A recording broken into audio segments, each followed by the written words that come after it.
Hi, this is Josh again with JSMWNYC Comics and stuff. Today is September 1st, Sunday, and the forecast was for rain. And yesterday in Washington Square Park, I'd almost sold out all of my Spideys. Big run. I had packed about 25 to 30, and I think all of them sold. So I was like, you know what? Since it's going to rain, I'm going to go over to Gotham Thrift in Queens, New York, and or Brooklyn Ridgewood and Ridgewood, and thanks to their dollar bin selection. I rated for Spider-Man, and here's the haul. I bought 100 Spider-Man, maybe 102, and then some other interesting novelties and sets that I wanted. So $125 haul, $1 each. So been very successful selling Spider-Man, between $3, a lot of $5 and $10 sales. And so the first thing I did was I went in and I picked through all of the ones that were before 9/11, like the Bronze Age, like 90s Spideys are good too. Web Spinner.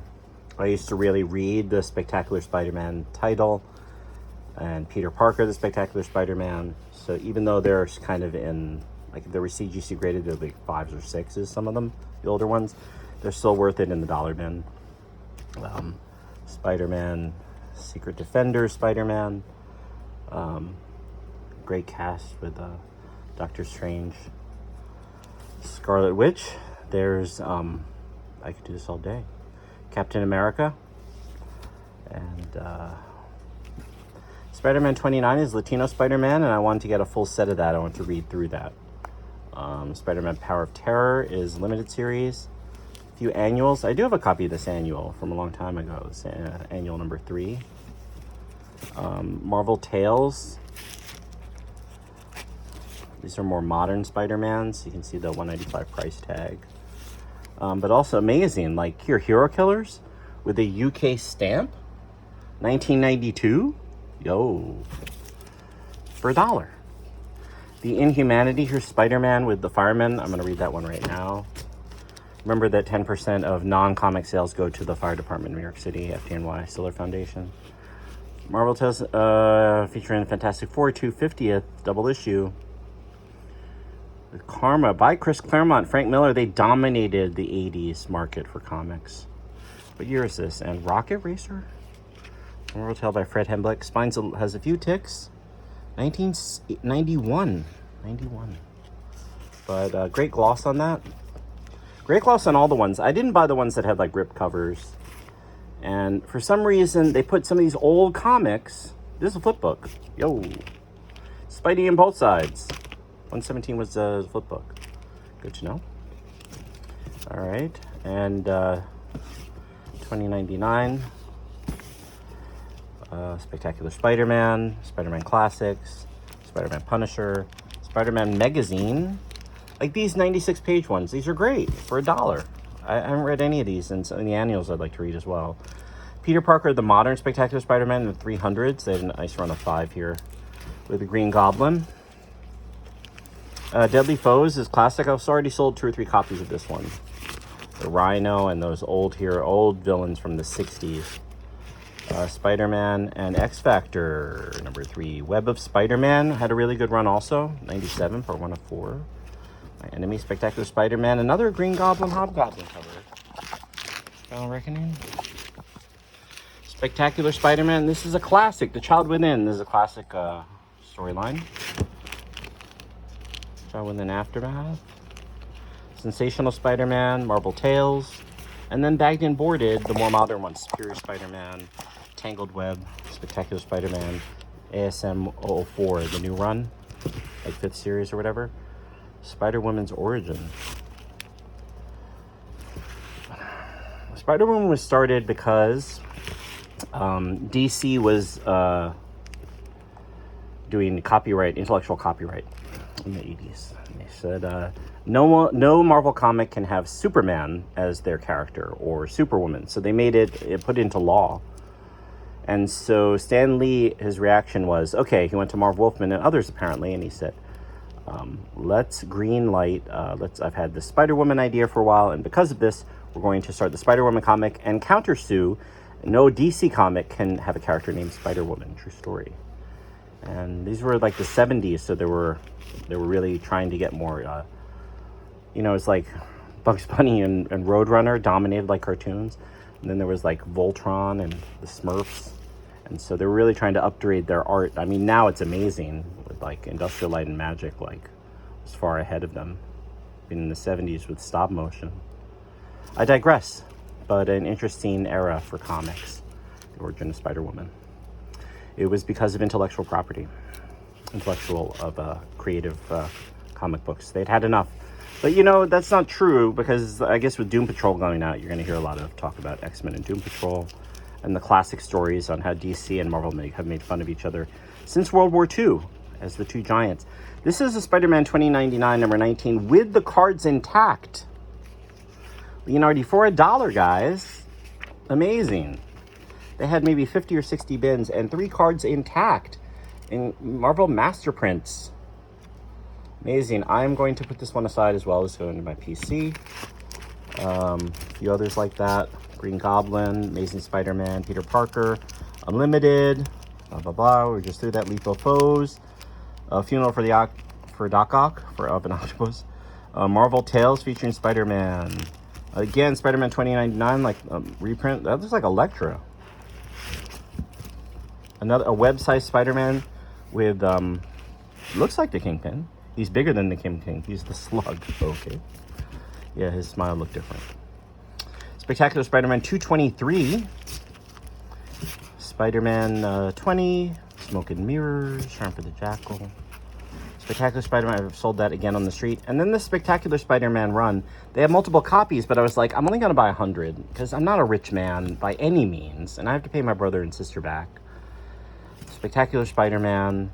I mean, I'm barely scraping by here in New York, guys. This really does help me. Hey, 22. Maybe I should put that on my wall. That's not me. Amazing Spider-Man, Amazing Grace, Spectacular Spider-Man, Spectacular Spider-Man, Burning Bright, Friendly Neighborhood Spider-Man, and then some team-up type things. Daredevil 22 had Spider-Man and looks like Doc Ock's arms. The Secret Defenders with Wolverine. Oh, this is one of the 20 that I bought that was not. I bought 2 copies. It's first issue. Foil cover. Great stuff. All right, Daredevil. Friendly Neighborhood Spider-Man, black costume. With great power comes great responsibility. I guess they're in Centurions. Amazing Grace Part 1. I'm going to try and get that complete set of Gentleman's Agreement, so I can sell this as a set. Complete storyline of Flowers for a Rhino, 2 parts, so I can... Wait, where's the other one? No, I didn't put it back, did I? I must find it. Tangled Web. Oh, what a tangled web we weave. When yet we practice to deceive. I'm not trying to deceive anyone here. These are great books. Friendly Neighborhood Spider-Man. With great power comes great... Oh, man, did I put it back? I thought I had Flowers for... Oh, that's Gentleman's Agreement. Gentleman's Agreement I have. I might have put it back. Yo, that sucks. All right, Gentleman's Agreement is here, but I'll look for Rhino. Oh, here it is. Flipped right to it. Okay. Keep the faith, y'all. All right. Not Brand Eck number 14. Again, I'm going to bag and board this as a mantle. This is a 60s thing, Not Brand Eck. I mean, before Mad Magazine really took off, Not Brand Eck was done similar artists. I think Don Martin might even be in one of the original Not Brand Eck or some of the other Sergio, I don't know. But I have 1 to 13. I am selling them online for 100 each because they're quite good condition for being the old early 70s comics. And that was an interesting time, because Vietnam War, Mad Magazine was like, they made it into a TV show in the early 70s. The Twin Towers were going up. I scored Amazing Man number 1, y'all. So now I have the run of 1 to 10 to put online. And then I bought about 10 of these hologram comics. They sell so fast on the street. I just have to talk about, remember CD players and lasers? It was like the end of the Walkman. And I have to get more Guardians of the Galaxy, by the way, speaking of the Sony Walkman. But it was the end of the Sony Walkman dominating the market. And now there was the CD player. So you had these holograms, and then even baseball cards and basketball cards a year before, you know, in the late 80s, they were like, wow, baseball cards. So this is the hard one to get. This is he's in the padded room at some asylum, number 1. So that's the A cover. So they had the A cover in the bin. I couldn't believe it. So then I bought the other variants of Robin 2. I'll show you the other variants here, because I'm trying to also put the A set online, the B set, and the C set. So this is the B set. This is Batman in the Batcave. Upset. Maybe he's having tech problems. I don't know. With Robin swinging. This, I guess, is the C cover with the Joker. These are the variant covers. And this is the D cover. Or that might be C and that might be D. But again, Robin is swinging on cable there. And then for 2, this is the knife in the back. Et tu, Brute is the Joker with Batman. That's I think that's the variant cover, because I think the original cover is the one with the mace. No, that's the original cover. I think the one. This is variant B, I think. But anyway, you can look that up online on like Comic World or Go Collect if you want to check that out. And these ones are easy to get, but they sell so fast on the street. We just talk about those years, and I'm like, yeah, 92, 93, 91. They're like, can you check? And I check, and I think it's 91. It's like, yeah, this year I was born, or my brother was born, or my mom or my aunt was born. So then kids buy it, so because of the year. Here's the Joker hologram with the gargoyle. He's on top of the building, like the Chrysler building. You know, they have those like birds on the edge of the Chrysler building here in New York. This is Gotham City. This is the same one variant, but nicely bagged and boarded for issue 3. And then issue 4, Bat Signal variant. I don't think I had this one, because I have the other variants. So these sell so fast for $5 to $10 each. You wouldn't believe it on the street. They do very, very well. Final issue of Fantastic Four. That was the what I collected as a kid. I have almost all of Fantastic Four 1 to 300. And enough said. Domino, number 9. This is, again, my collection of the Stan Lee tributes. You can see the banner here. It's a Stan Lee in 2018 for Domino Volume 3, number 9. So that goes on my wall. So I have 10 of them now. The Fantastic Five was a short-lived series, because remember What If? Spider-Man joined the Fantastic Four and they became the Fantastic Five. Well, they really did the Fantastic Five after that What If for a short run. And they had a run of the first 5 or 10, 5 and then some of the others. But I only bought issue number 1 because I want to read it. Chadwick Boseman was from Wakanda Forever. Was from the Black Panther, 1976 to 2020. Let's see, he was only 44 years old. 44 years young. Rest in power, Chadwick Boseman, the Black Panther. And I had forgotten about those banners as I've been collecting the Stan Lee tribute, so I will look more into that. Marvel Universe, this is one of my favorite series that was not a comic story, because I wanted to be an architect when I was a kid growing up, or a doctor, or a lawyer. You know, I really did. And the schematics in Marvel Universe are like architecture quality. Please pick up the 1982 series of the handbook for the Marvel Universe. And this is the 89 update. So I'm going to see if they also have like blueprint, like every single detail of Thor's hammer, or of the like Avengers like plane. Like they have like the schematics of everything. Like it's super cool if you haven't seen this series. Marvel Universe is a great series to have as a little encyclopedia for your comics. X-Men versus the Avengers. Again, these 4-issue limited series of the 80s and 90s really rock. Fantastic Four versus the Fantastic Four.